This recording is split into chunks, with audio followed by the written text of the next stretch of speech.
Welcome back to the Summer Stews, 2023, CKUA Radio, TD Mulligan. Robbie Robertson has passed away, even though it's been over a week ago. It's pretty raw, and I've been reading comments from his friends all over the world, from the Rock and Roll Hall of Fame in Cleveland.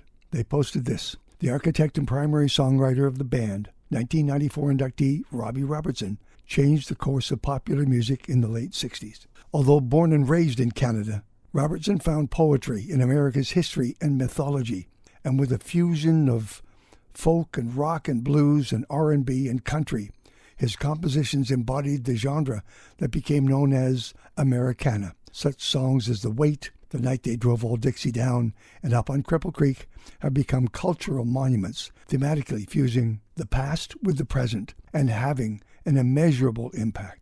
I wish I could find all of my interviews with him, but I can't. Some are locked away in archives. Here's what I found in my conversations and my time with Robbie Robertson. Hello. Hello, Robbie. It's Terry Mulligan. Hello, Terry Mulligan. How are you, man? I'm doing okay. Are you almost home? Yeah, I'm just finishing up in Calgary today, and I go back tonight. Well, all right, let's do this. Okay. Thank you, and I appreciate it so much. You know what? I'm only doing this because it's you. Really? All right. Robbie, you went to school on the Hawks. You did. You were part of the band, of course. You soaked it up like a sponge, and it prepared you for that moment when you and the guys became the band. But only you could hear the music in your heads. Nobody else was going to be doing what you were doing. What told you that this was the road for you and this was the way to go? At that young, I was 16 years old when I started with the Hawks, and I was following a path. I didn't know where this path was leading, but coming from Canada, and I'm in the deep south, I knew that I was on my way to the fountainhead, to where this music that I was so drawn to where it was born.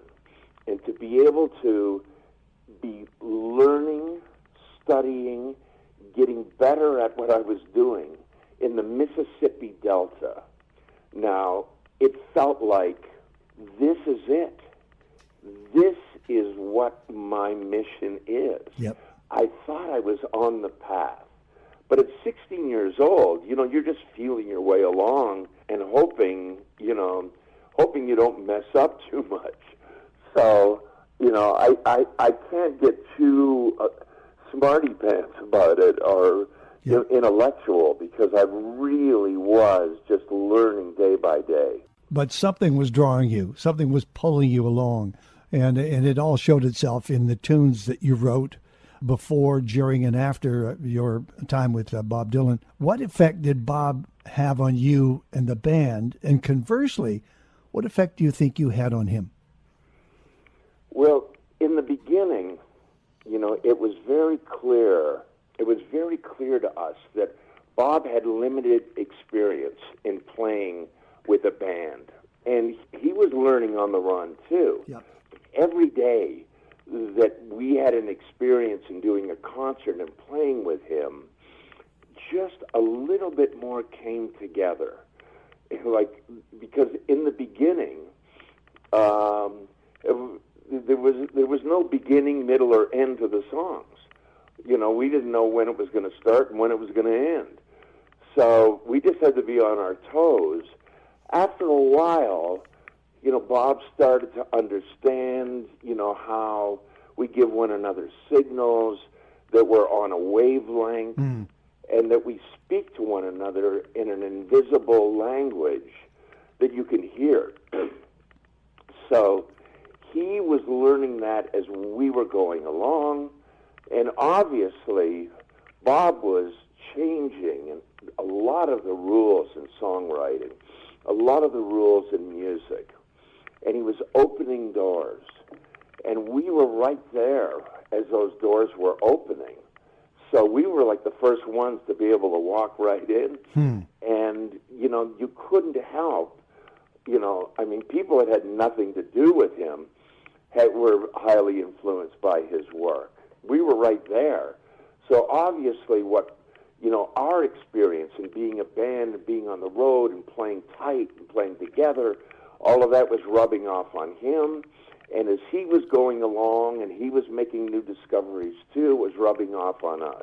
Just for the record, Robbie Robertson has been inducted into the Rock and Roll Hall of Fame and the Canadian Music Hall of Fame as a member of the band, and on his own is an officer of the Order of Canada. And most important of all, Robbie was born in Toronto, part Jewish, part Mohawk, and spent summers at Six Nations on the Grand River, where his mother grew up. Years later, Robbie finally got his status card.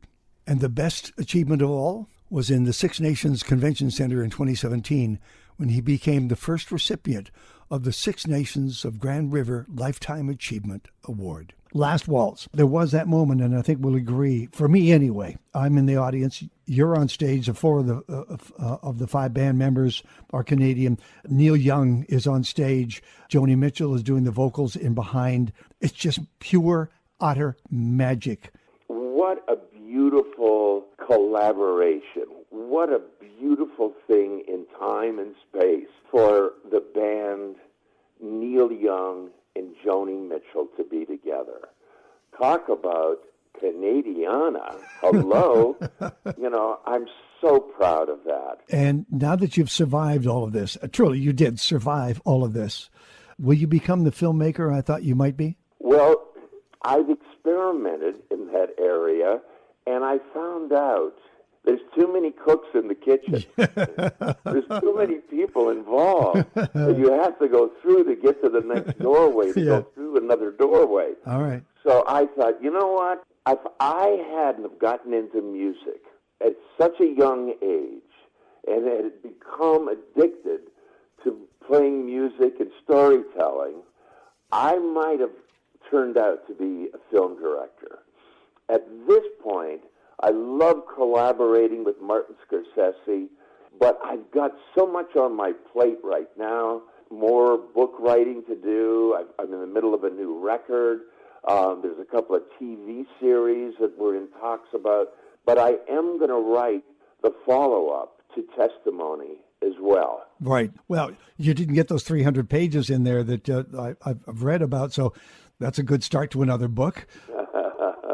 In this interview with Robbie, I really wanted, for the record, to ask him about the three songs that we know him best for. The Weight from the band's 68 album, Music from Big Pink. Go Down, Miss Moses, There's Nothing You Can Say. It's just old Luke, and Luke's waiting on the judgment day. Well, Luke, my friend, what about young Anna Lee? He said, do me a favor, son. Won't you stay and keep Anna Lee company? I picked up my bag. I went looking for a place to hide. When I saw Carmen and the Devil walking side by side, I said, hey, Carmen, come on, let's go downtown. She said, I got to go, but my friend can stick around. And I wanted to ask him about Dixie Down. Back with my wife in Tennessee, when one day she called to me, Virgil, quick, come see, there goes the Robert E. Lee. Now, I don't mind chopping wood, and I don't care if the money's no good. You take what you need and you leave the rest. But they should never have taken the very best. Robbie Robertson. It's been said that Americana music started in part with the combination of Robbie Robertson, the band, and Bob Dylan. I don't have an argument against that. Three songs that we know you for, we know the band for. The Weight, Dixie, and Cripple Creek. The core, most important thing about each of these songs, starting with The Weight. Where is it? What is it? How did it come to you? In these things, when songs come to you, some people say come through you, right. All of this stuff. The humble truth of this is it's all I could think of at the time. I wish, now I was being influenced, which I've spoke about, many times, that at the time I was going through, the Spanish filmmaker Luis Buñuel. I was going through a period in the surrealism in his storytelling. That was happening, and also at Big Pink, when it came time for me to really sit down and write songs for the band. Because, in the past, whenever I had written songs, it would be like in the back seat of a car on the way somewhere, and I didn't have the atmosphere that I felt like that I was really doing something that I could do. I thought, we got to go in the studio tomorrow. Let me see if I could think of something. It's kind of like that. Which, when we were at Big Pink, stuff, was coming back to me from my first experience of going from Canada down to the Mississippi Delta. And the characters and the names and all of these things were swirling around. And this was the first time that I had the opportunity to unlock that box and open it up and let that mythology out. So that came out in The Wait as an example of that. I didn't know if the song was even going to make the cut when I wrote it. I wrote it and I thought, it's not bad, huh? We got something here. We'll see how the guys feel about it. And I had no idea it was what it was. After we recorded it, I thought, I've never heard anything quite like that before.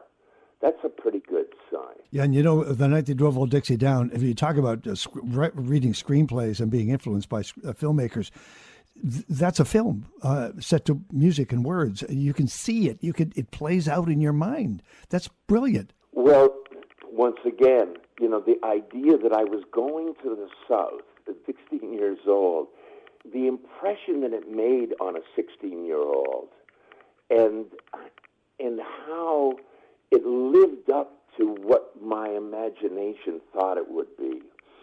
And the idea, somebody from down there, they just took this stuff for granted. They grew up with it.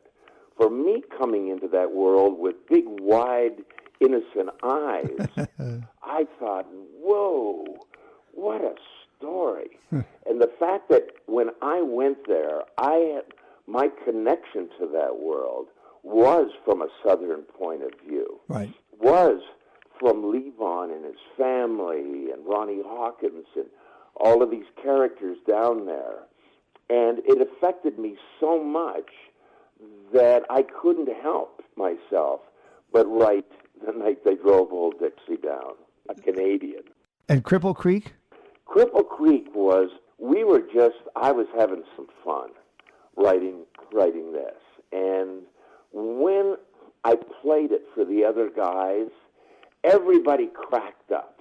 Because sometimes, I would play the other guys a song, they'd think, whoa, that's pretty good. Should I come in on this part? Or we would go to work on it. When I played them Cripple Creek, everybody just fell down laughing. And because of what happens in the story and the kind of realism in it, and just using those terms to talk about, talk about some more inside things in all of that. So anyway, that was great. And when we sat down to play it, everybody was in the mood to do what we did on that song. After we recorded that song, again, I thought, I ain't heard that before. This is the Mulligan Stew podcast. I'm Terry David Mulligan. Details at mulliganstew.ca. These are found interviews that I did over the years with Robbie. I miss the man. And I think we're all going to miss his voice singing these tunes and writing new tunes for the rest of the world. There are other interviews out there. It's just taking me a little too long to get my hands on them. They're in archives at the CBC and Much Music. Here's part of a conversation that we had. We were going to talk about his 2016 album Testimony, but also his 2019 album Cinematic. Hello, Terry. Hello, Robbie. Nice to talk to you again. Are you still out west there causing trouble? I am, in fact, on the very west coast in the Neuse Bay, and I am causing trouble, yes. Well, I knew I could count on you. Let me get on this. It goes like this, Robbie. Right at the tail end of Testimony, which I can still go back and reread anytime I want, you're actually talking to yourself and you say, what we have can never die, never fade away. That's what you wanted. That's what you got. You're referring to the last waltz and the last gig. Now, a fresh canvas, a new beginning. Bring on tomorrow. Is this the fresh canvas? Well, I've always worked in a certain way that these challenges, I go into these challenges of new projects, and whether it's a film with Martin Scorsese or a new record I'm making or a book I'm writing, whatever it is, I always start with this blank canvas and think, oh my God, I don't know if I can do this. I'm really going to have to reach deep on this. I want to do something so special. And so I kind of put myself on the line there as hard as I can and hope that I rise to the occasion. And that's where we are right now today. And it's not much different than it was when I was starting out doing this. Cinematic, the album comes out September the 20th. It's yes. But you created it. It's interesting. You created it in the middle of a vortex because you were writing music for Once We're Brothers, which we'll talk about in a second. A wonderful documentary. You were scoring The Irishman, the Scorsese film. You had the band's self-titled sophomoric album coming out or celebrating their 50th anniversary. All of this swirling about, but rather than confusing you, it appears as though it inspired you. It was something that I've never had this experience before, where all of these elements were feeding off of one another and actually inspiring one another. And what you mentioned earlier, it actually originated from my book, Testimony. That's where they said, we want to do this documentary, and it's going to be based on your book. And I thought, oh God, that's great. That's great that this is coming to life in a way. So all of these things stirring around, and it very much influenced my writing on this album. Every one of these projects. Robbie, I started to play. I Hear You Paint Houses, which is really about the life of Frank the Irishman Sheeran. Based on the book of the same name, and I love the line, "Shall we take a little spin on the dark side of town?" Can you explain the painting houses? Well, it's a mob expression, and the book was named that. And while I was working on the music for the movie, I got fascinated by that title because it's like we don't know what that really means, and when we do find out what it really means, it means. From one mobster to another, I've got a job for you. Yeah. And I hear that you can handle it. Yeah. And it means that, one of the mob people are asking a hitman if he'll do a job. And the paint houses, unfortunately, it's a splattering of blood. Exactly. So it's not, it ain't pretty. No. It ain't pretty, but it's powerful. I've been playing also, Robbie, Let Love Rain with Glenn Hansard sitting in with you. A reminder of John Lennon and his influence. Yep. Did you meet John? Oh, yeah. Yeah, I met him, when I was, playing with Bob Dylan first on the tour in 1966. That's when I first met John and the other Beatles, and then I met him, several times over the years after that, and we always had an interesting time hanging out too. He wasn't your run of the mill musician on the road. He was a deeper person, and I found him to be a really great guy, too. I can't wait to see the documentary. I've been screening documentaries all summer for broadcast film critics voting. Cannot wait to see Once We're Brothers. The song Once We're Brothers, the lyrics just crushed me, just hurt. Once we're brothers, brothers no more. There's a hurt in the song. You can actually feel it. It's there. Yeah. Yeah, well, the sadness of Richard and Rick and Levon no longer being with us, that they've all passed away, and you think, oh my, I never imagined this in my life. I never thought about losing these guys like this. And, when I sat down and I started writing a song and I was just kind of following where it was taking me, it took me deep inside this place And because perhaps in the same time I was putting together this 50th anniversary of the band album, Right. this, and it's really turned out quite beautiful, and it was very moving to revisit that music.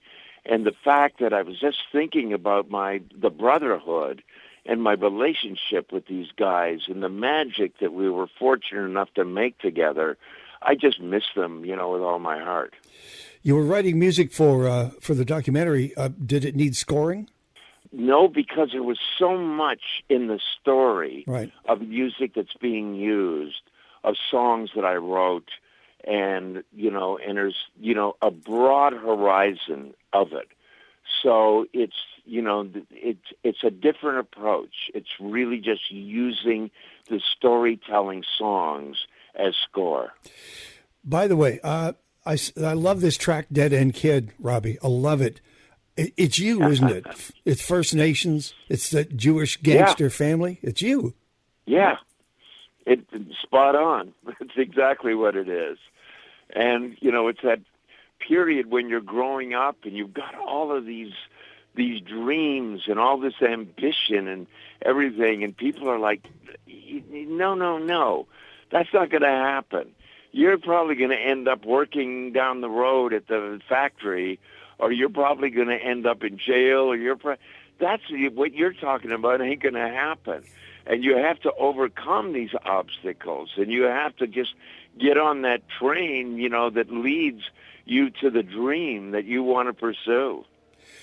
Are you proud of the way the songs from the band release of 50 years ago still play today, still hang in there, still engage the listener?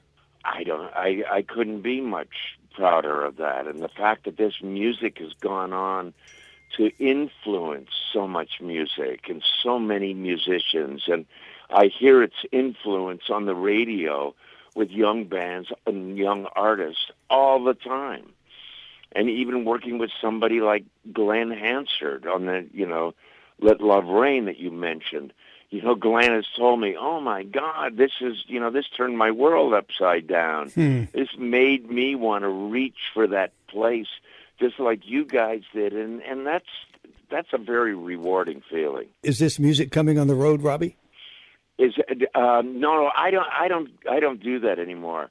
I did it in every possible way you can do it. Yeah. And my dance card is full. Okay. So I'm going to promote it. I'm going to do things to be supportive of this new music, and I'll probably do some TV shows and things like that. But the music will have to, live on its own. Bring on tomorrow. All right. I like it, Terry. Thank you, Robbie. Bless you. Thank you. Take care. Bye.